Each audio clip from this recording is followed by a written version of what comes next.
श्री गणेशाय नमः। ॐ श्री सरस्वतीय नमः। ॐ श्री गुरुभ्यो नमः।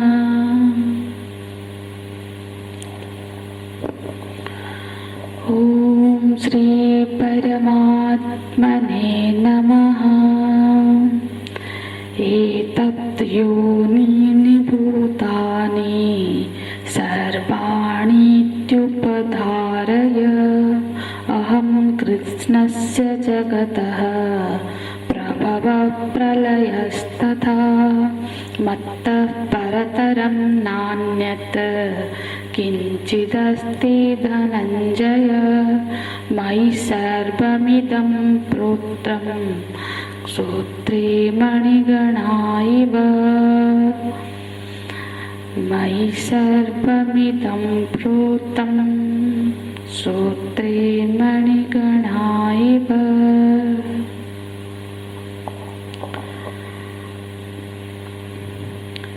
इस अध्याय के शुरू में ही भगवान ये प्रतिज्ञा करते हैं कि ज्ञानं सविज्ञानं वक्ष्यामि। विज्ञान सहित ज्ञान कहूँगा और जिसको जानने के बाद कुछ जानना बाकी नहीं रह जाएगा। यज्ञात्वा नेह भूयम अन्यत् ज्ञातव्यम अवशिष्यते। और यही यहाँ पे इस श्लोक में हमने देखा भगवान कि ये जो जगत है, ये जो कार्य होता है वो कारण से सारण के सिवाय और उसकी कोई स्वतंत्र सत्ता नहीं रहता।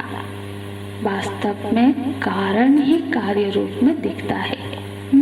तो इस तरह से जब कारण का ज्ञान हो जाएगा तब कार्य कारण में लीन हो जाएगा, अर्थात कार्य की अलग कोई सत्ता प्रतीत ही नहीं होगी और एक परमात्मा के सिवाय अन्य कोई कारण नहीं है।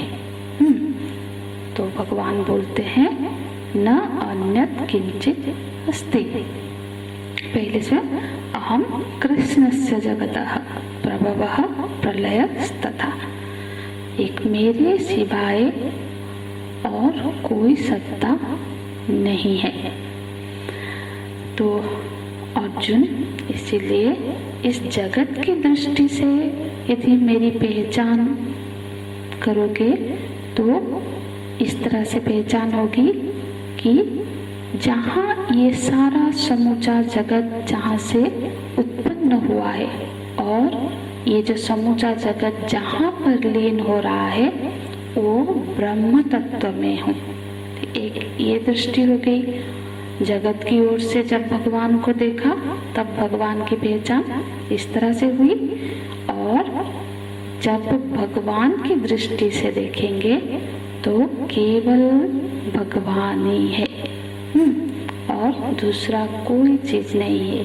वहाँ जगत और प्रकृति इसका कोई महत्व नहीं है, कोई अन्य सत्ता नहीं है। तो आगे बोलते हैं मत्ता परतरम न अन्यत् किंचित अस्ति धनंजय।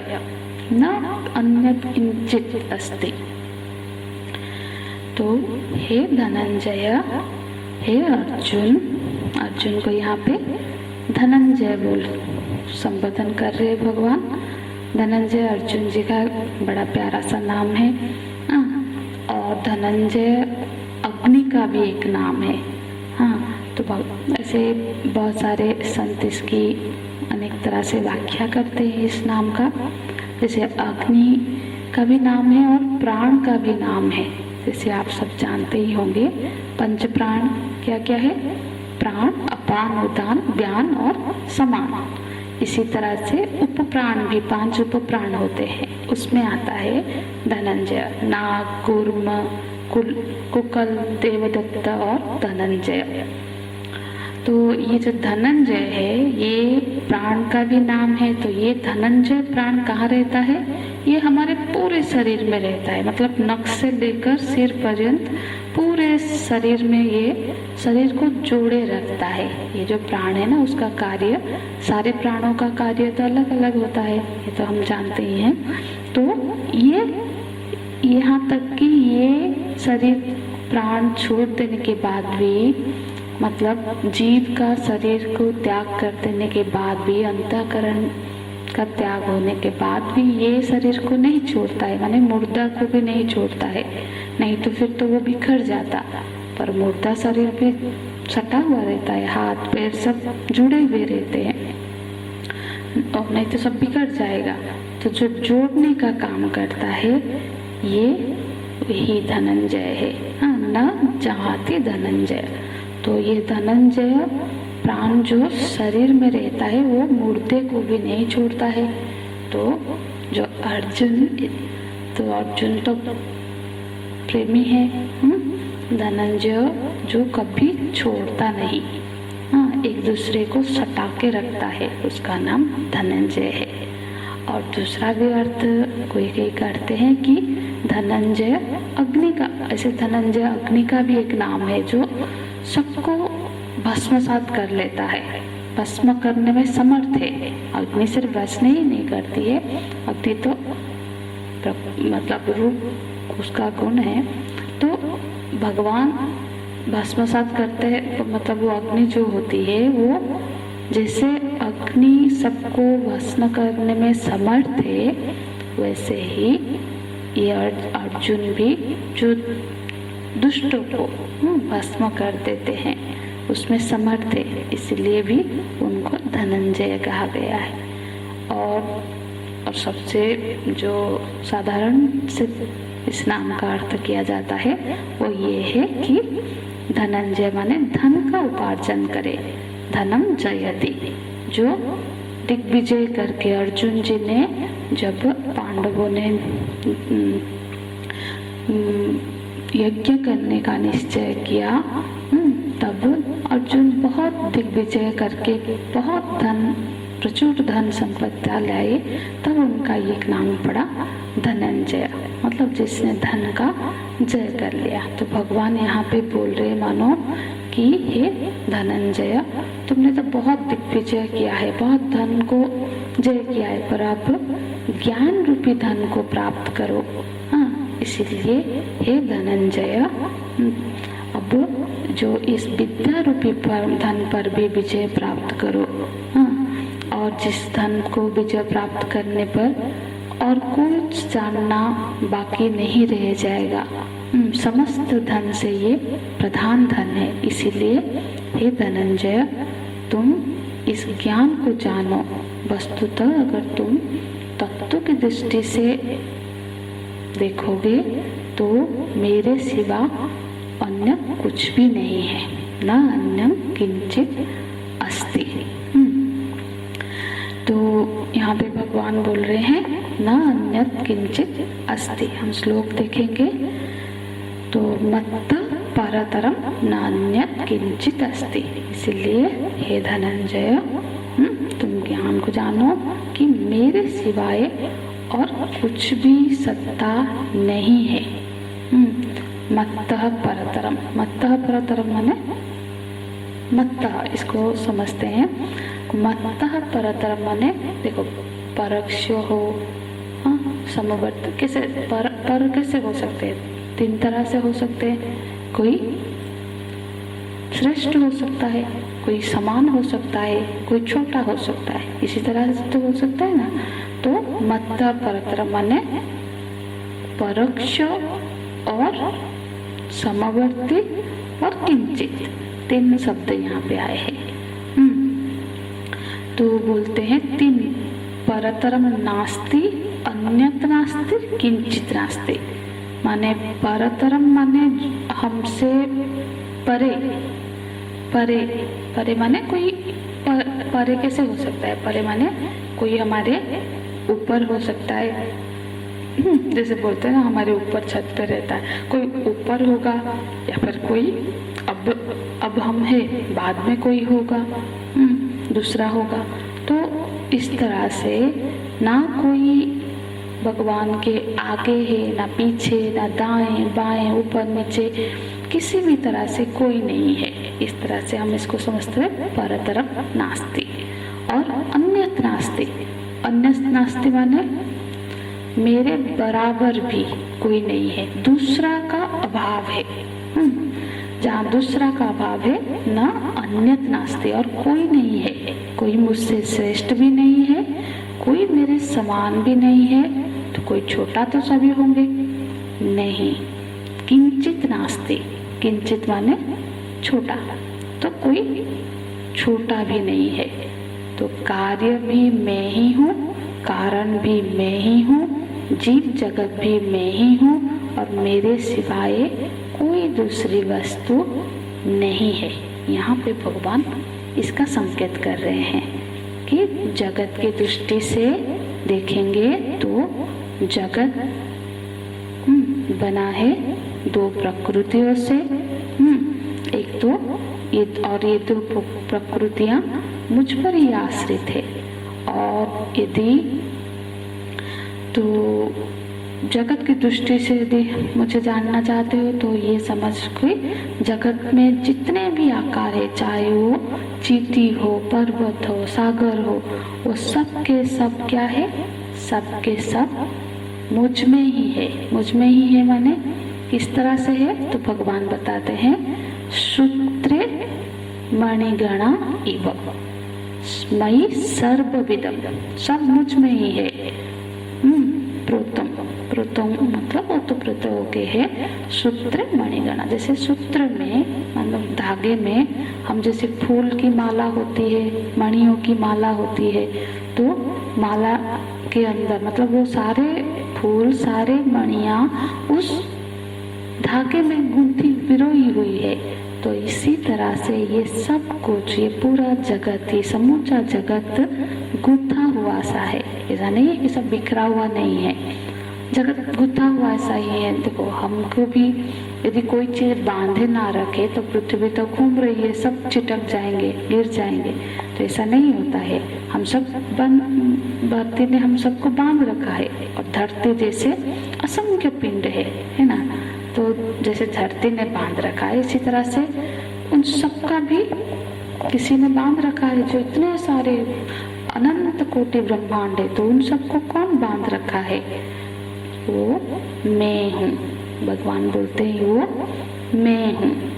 मयि सूत्रे मणिगणाइव मयि सर्वविदं पुत्रम सूत्रे मणिगणाइव, माने तुम सब लोग मणि की तरह हो। ठीक है, भगवान बोल रहे जैसे तुम सब, चाहे वो स्थावर हो, जंगम हो, वो सब मणि की तरह किसी एक चीज में गूंथे हुई हो, जो मैं हूँ। जैसे मणियों को हम गूंथे रखते हैं, और वो धागा पर क्या होता है कि वो धागा पे नजर नहीं जाती है, सबकी नजर वो मणियों पर ही हमारी टिकी हुई है, तो वो धागा पे नजर नहीं जा रही है। तो जैसे हमारे भीतर भी क्या होता है, मन में असंख्य वृत्तियां का प्रभाव हो रहा है। तो एक वृत्ति के बाद एक वृत्ति की उदय हो रही, लय हो रही, उदय हो रहे, ले रहे, तो हमारी दृष्टि उस थॉट पे, उस वृत्ति पर ही होती है। लेकिन वो सभी वृत्ति में एक चेतन तत्व ही गुंथा हुआ है ना, सब में एक चेतन सत्ता है। यदि चेतन सत्ता का उसमें प्रभाव ना हो तो फिर तो वो वृत्ति हम जान ही नहीं पाएंगे उसमें। तो वो चेतन से बिल्कुल पृथक होके नहीं है। क्या वो पृथक है? वो वृत्ति चेतन के बगैर है नहीं, लेकिन क्योंकि हमारी दृष्टि नजर सिर्फ उस वृत्ति पर है, तो फिर हम उस वृत्ति को ही देख रहे हैं। उसके पीछे जो चेतन सत्ता है उस पर हमारी दृष्टि नहीं जा रही है। तो इसी तरह से वृत्ति जिस तत्व में गुंथी हुई है, वो तत्व हमको जैसे नजर नहीं आ रहा है। सच्चाई यही है ना, वृत्ति उस चेतन तत्व में आश्रित है, गुंथित है।